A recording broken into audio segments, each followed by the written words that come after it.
राष्ट्रवादी जनलोक party के राष्ट्रीय संयोजक शेर सिंह राणा ने पटना में आयोजित अंतर्राष्ट्रीय सौर दिवस के मौके पे उन्होंने कार्यक्रम किया। उस कार्यक्रम के बाद एक प्रेस कॉन्फ्रेंस किया। उन्होंने कहा कि फूलन देवी हत्या मामले में उन्हें पुलिस ने झूठा फंसा दिया।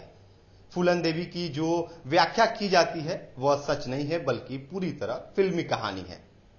और उन्होंने कहा कि मैंने उन्हें नहीं मारा। मैं चैलेंज देता हूं कि अगर मेरे बयान को गलत साबित कर दिया तो मैं 1 करोड़ रुपया दे दूंगा। देखिए, इस तरह का उन्होंने कहा कि मैं चैलेंज देता हूं कि जिसने साबित कर दिया उसको मैं 1 करोड़ दूंगा। शेर सिंह राणा ने फूलन देवी की छवि पर भी बड़ा सवाल खड़ा किया। उन्होंने कहा कि फूलन देवी को केवल ठाकुर विरोधी बताना सरासर गलत है।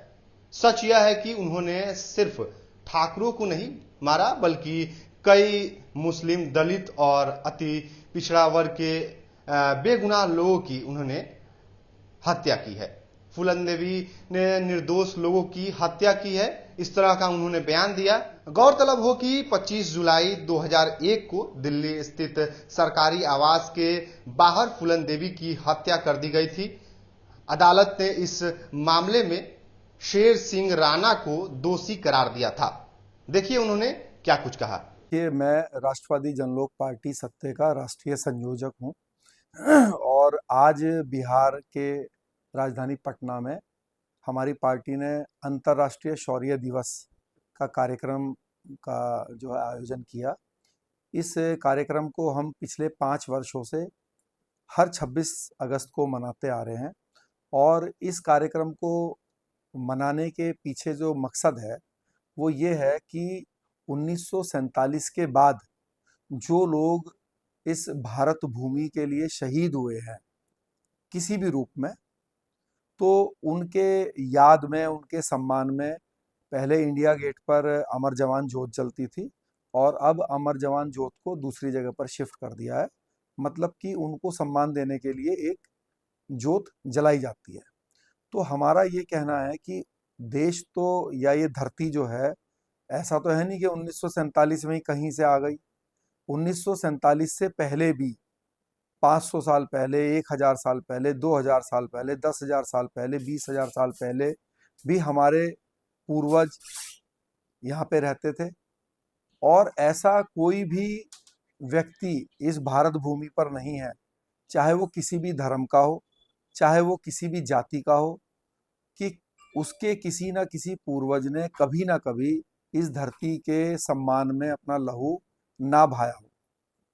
तो हमारा ये कहना है कि उनके सम्मान में हम लोग इंडिया गेट पर ही एक अंतर्राष्ट्रीय शौर्य ज्योत जलाएं, जिससे कि 1947 से पहले जो लोग शहीद हुए हैं उन सबको भी हम इज्जत सम्मान दे सकें। तो हम लोग हर साल इस कार्यक्रम को मनाते हैं। सरकार से डिमांड करते हैं कि हर जाति, हर धर्म, चाहे वो कोई हमारा एससी समाज का भाई हो, चाहे वो ओबीसी समाज का भाई हो, चाहे वो जो है हमारा कोई मुस्लिम भाई हो, क्रिश्चियन भाई हो, सिख भाई हो, हिंदू भाई हो, मतलब कोई भी वर्ग, क्षेत्र, जाति, धर्म इससे अलग नहीं हो सकती। आप पत्रकार भाई हैं मेरे, आपके पिताजी, दादाजी, परदादाजी, उससे पहले, उससे पहले, उससे पहले, उससे पहले किसी ना किसी कारण से अगर सीधा युद्ध में शामिल नहीं हुए होंगे तो हो सकता है किसी की बर्बरता का जो है शिकार हो गए हों, लेकिन लहू तो सभी का गया है। देखिए, जो भी आपके दर्शक हैं, जो भी ऐसा सोचता है कि जो आज के समय में हमारा मुस्लिम भाई है उसके पूर्वज का लहू इस देश की रक्षा के लिए नहीं गिरा है, तो वो एक महामूर्ख है। क्यों है महामूर्ख? पहली बात तो ये है कि देश के अंदर जो 80 टू 90 हमारे मुस्लिम भाई हैं, 80 टू 90%, उनकी 5 पीढ़ी, 10 पीढ़ी, 20 पीढ़ी पहले वो खुद दूसरे रिलीजन से बिलोंग करते थे। तो इट मीन्स कि वो एक असली भारतीय धरती की ही पैदाइश है। ऐसा नहीं है कि वो कोई सऊदी अरब से आए हुए हैं, वो यहीं की पैदाइश है। सिर्फ उनके किसी पूर्वज ने रिलीजन चेंज कर लिया, धार्मिक मान्यताओं को चेंज कर लिया, लेकिन इसका मतलब ये नहीं है कि वो इस धरती के नहीं है। तो लहू उनका भी बहा है। वो हिंदू रहने पर बहा हो 10,000 साल पहले, 5,000 साल पहले, या फिर 500 साल पहले उनके किसी पूर्वज में इस्लाम कर लिया तो इस्लामिक उसमें व्यवस्था में आने के बाद भाव।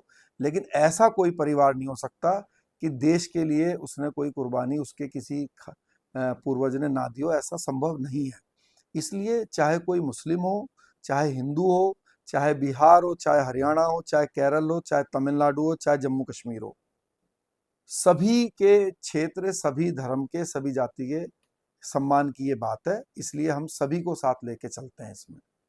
आप कह रहे हैं कि जिनका लहू बहा उनको आप याद करते हैं, उनको सम्मान करते हैं। आपने खुद फूलन देवी को मार दिया। जी। उन्होंने अपने कहते हम अपने सम्मान के लिए लड़ रहे थे, तो फिर कैसे सम्मान की बात कर रहे हैं? एक तरफ आप एक महिला का कत्ल करते हैं, दूसरी तरफ दूसरे का सम्मान की बात करते हैं। पहली जो प्रश्न का उत्तर है वो ये है कि फूलन देवी की जो हत्या का मुझ पे आरोप लगा, मैंने हमेशा हर प्लेटफॉर्म पे यही कहा है कि पुलिस ने मुझे उसमें झूठा फंसाया। दूसरी बात यह है कि अगर आप फूलन देवी का जो चरित्र की व्याख्या कर रहे हैं, क्या है कि मीडिया में और सोशल मीडिया में और नेशनल इंटरनेशनल मीडिया में फूलन के बारे में जो जानकारियां दी गई हैं उसमें बहुत सारी जानकारियां सिर्फ फिल्मी हैं। आप एक चैनल को चलाते हैं, मेरा आपको ये चैलेंज है, चैलेंज देता हूं आपके दर्शकों को, पूरे देश को, जो बात मैं बोल रहा हूं अगर कोई झूठ साबित कर दे तो उसको मैं 1 करोड़ रुपए का इनाम दूंगा। क्या बात है?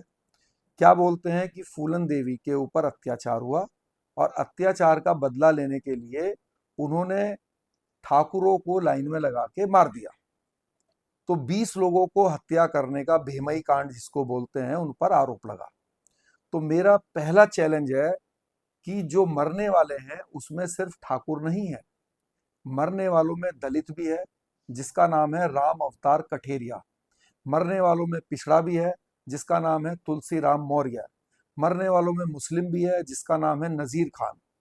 और आज भी उन 20 आदमियों के नाम वहां गांव में शहीद स्मारक बना हुआ है, उस पर लिखे हुए हैं, पुलिस की एफआईआर में लिखे हुए हैं, पुलिस के जजमेंट में लिखे हुए हैं।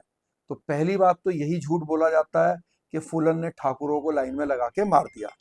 दूसरी बात यह है कि ये बोला जाता है कि फूलन ने अपने साथ हुए अत्याचार का बदला लेने के लिए मारा। मेरा चैलेंज है पूरे देश में कोई ये साबित कर दे कि ये जो 20 लोगों की हत्या की गई है इनमें से कोई डाकू था या इनमें से किसी भी प्रकार से उनका फूलन से कोई वास्ता था या फूलन के साथ जो भी गलत हुआ उसमें वो किसी भी रूप में शामिल थे, तो मैं उसको 1 करोड़ रुपए का इनाम दूंगा। क्या आप गलत लोगों को फूलन देवी ने मारा? जी, फूलन देवी ने गलत लोगों को मारा, आप ये कह रहे हैं? बिल्कुल बेगुनाह निहत्थे लोगों को मारा। आप बुद्धिमान लोग हैं, आप मुझे ये बताइए कि एक तरफ 20 डाकू हैं, फूलन के गैंग में पुलिस की चार्जशीट के अकॉर्डिंगली 40 लोग थे, तो ऐसा संभव है कि 20 डाकू मर जाएं और 40 जो मारने वाले हैं उनमें किसी एक के खरोच भी ना लगे? वो 20 आदमी जो अगर आपकी निगाह में डाकू थे तो उनकी बंदूक कहाँ थी? वो क्या वहां डपली बजा रहे थे? और वो क्या एक ही गांव का गैंग था? ऐसा संभव होता है? फूलन के 40 लोग तो 40 ही गांव के हैं, 2 गांव किसी भाई कोई गैंग बनेगा तो 20 गांव मतलब अलग अलग गांव के होंगे ना, तो वो एक ही गांव का पूरा गैंग बना, मतलब पूरा गांव ही डाकू था क्या? वही आप कॉमन सेंस से सोचिए दोनों बात कि उन 20 डाकुओं के हथियार कहाँ हैं? जब वो मारे गए तो निहत्थे थे। तो ये क्या संभव है? जो डाकू हैं, जो जो खाना खाते हुए सोते हुए भी बंदूक राइफल अपने पास रख के सोते हैं, तो वो उस समय क्या कर रहे थे? दूसरी बात है कि वो क्या एक ही भेमई गांव के ही थे सब मरने वाले, सारे डाकू ही थे वो? तो अगर वो गिरोह नहीं था, वो तो गांव के किसान और मजदूर लोग थे। और मेरा चैलेंज है कोई साबित कर दे कि वो डाकू थे या उनका बलात्कार या किसी भी चीज में कोई घटना में हाथ था, तो 1 करोड़ रुपए ले जाइए। तो खुला चैलेंज है, पूरे देश को है, आपको है। कोई कानपुर देहात के अंदर, कानपुर से मुश्किल से 30-40 किलोमीटर की दूरी पे भेमई गांव है, चले जाइए, आपको पता चल जाएगा, नाम भी पता चल जाएगा। जो मरे थे उनके लोग तो हैं ना अभी भी वहां पे। नजीर खान ने अल्पसंख्यक आयोग में उसके फैमिली मेंबर्स ने एप्लीकेशन दी थी लखनऊ में अभी लास्ट ईयर। तुलसीराम के परिवार ने दी, उस एससी आयोग में, उन्होंने ओबीसी आयोग में दी। उन्होंने कहा भाई हमारे परिवार के व्यक्ति जो कि निर्दोष थे उनकी हत्या कर दी फूलन और उनके गैंग ने।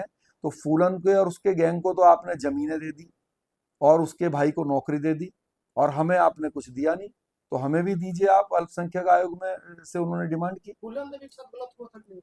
आप मानते हैं? फूलन देवी के साथ गलत हुआ, लेकिन वो डाकुओं के द्वारा हुआ। तो फूलन देवी के साथ गलत हुआ तो क्या पूरे हिंदुस्तान के ऊपर बम फेंक देंगे? आप बताइए, एक टेररिस्ट में और एक क्रिमिनल में क्या अंतर होता है? टेररिस्ट का मतलब होता है कि वो बस में बम रख देता है, वो कहता है कि मेरे साथ गलत हुआ, अब चाहे इस बस में बम रख दिया, कोई भी मर जाए, कोई भी मर जाए, तो वो कोई भी मर सकता है, तो वो तो बात ठीक नहीं है। साहनी समाज के लोग उनको हीरो मानते हैं, फूलन देवी को, अभी जिनको शहादत का दर्जा भी देने के लिए काम कर रहे हैं। तो मैं क्या लगता है कि जैसे आपको, क्या आप कह रहे हैं कि हम आरोपी हैं, जी आपने नहीं किया है, जी तो क्या आप उनको शहादत का दर्जा देने की मांग करेंगे? देखिए, मैं अपने जो निषाद भाई हैं, मैं जो निषाद राज जी हैं, मैंने ये डिमांड करी कि जहां अयोध्या में प्रभु श्री राम जी का मंदिर बना है, वहां पर एक बहुत ही प्रतिष्ठित रूप से जो है निषाद राज जी की भी मूर्ति का वहां पे निर्माण हो। वो भी भगवान का रूप है। निषाद राज जी के बिना प्रभु श्री राम अधूरे हैं। तो मैंने ये डिमांड करी कि भाई वहां पर उनकी मूर्ति भी स्थापित हो अयोध्या के मंदिर में।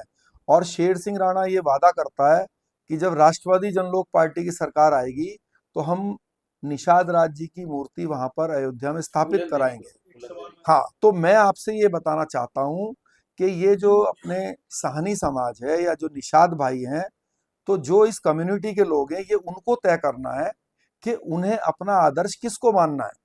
निषाद राज जी को मानना है, जो सब जिनको सब अपना भगवान की तरह पूज रहे हैं, या फूलन को मानना है जिसने 20 बेगुनाह लोगों को मारा। मरने वालों में दलित भी हैं, पिछड़े भी हैं। नाम भी सिर्फ अधूरा ले रहा है, देवी नहीं लगा रहे, नाम क्या गया? नहीं, देवी, देखिए, देवी तो जो हर महिला होती है उनके नाम से एक टाइटल लगा देते हैं, ठीक है। तो मैं उसमें, देखिए, जो व्यक्ति जीवित नहीं है उसको मैं उनके बारे में बहुत ज्यादा चर्चा करके उसमें नहीं रहना चाहता। आप उनका जो उन्होंने काम किए हैं, आप सोचिए, फूलन देवी के ऊपर 65 मुकदमे थे। आपके साथ जो गलत किया, आपने उनको तो मारा नहीं और बेगुनाह लोगों की हत्या कर दी। हर डकैती में कभी 2 लोग, 4 लोग, 10 लोग मारे गए। तो ये आप निर्णय आपको करना है कि हमें अपना आदर्श किसको मानना है।